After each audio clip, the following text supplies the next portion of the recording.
Hello ಎಲ್ರಿಗೂ welcome back to my channel. ಇವತ್ತು ಮಗುಗೆ 1.5 ತಿಂಗಳು ವ್ಯಾಕ್ಸಿನೇಷನ್ ಇತ್ತು. ಹಾಗಾಗಿ ಬೆಳಗ್ಗೆನೇ ಮಗುನೂ ರೆಡಿ ಮಾಡಿ ನಾವು ಎಲ್ಲ ರೆಡಿಯಾಗಿ ಹೊರಟ್ವಿ.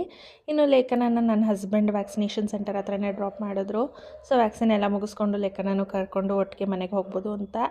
ಇನ್ನು ನಾವು ಗೌರ್ಮೆಂಟ್ ಹಾಸ್ಪಿಟಲಲ್ಲೇ ವ್ಯಾಕ್ಸಿನೇಷನ್ ಹಾಕಿಸ್ತಾ ಇದ್ದೀವಿ. ಹಾಗಾಗಿ ಫಸ್ಟ್ ಡಾಕ್ಟರ್ ಚೆಕಪ್ ಮುಗಿಸ್ಕೊಂಡು ಅದಾದಮೇಲೆ ಬೇಬಿಗೆ ವ್ಯಾಕ್ಸಿನೇಷನ್ ಮಾಡ್ತಾಯಿದ್ದಾರೆ ಇಲ್ಲಿ. ಇನ್ನು ಮಗುಗೆ ವ್ಯಾಕ್ಸಿನೇಷನ್ ಹಾಕಬೇಕಾದ್ರೆ ಬಾಯಿಗೆ 2, ಕೈಗೆ 1, ಕಾಲಿಗೆ 2 ಈ ಥರ ಹಾಕಿದ್ರು 1.5 ತಿಂಗಳದು.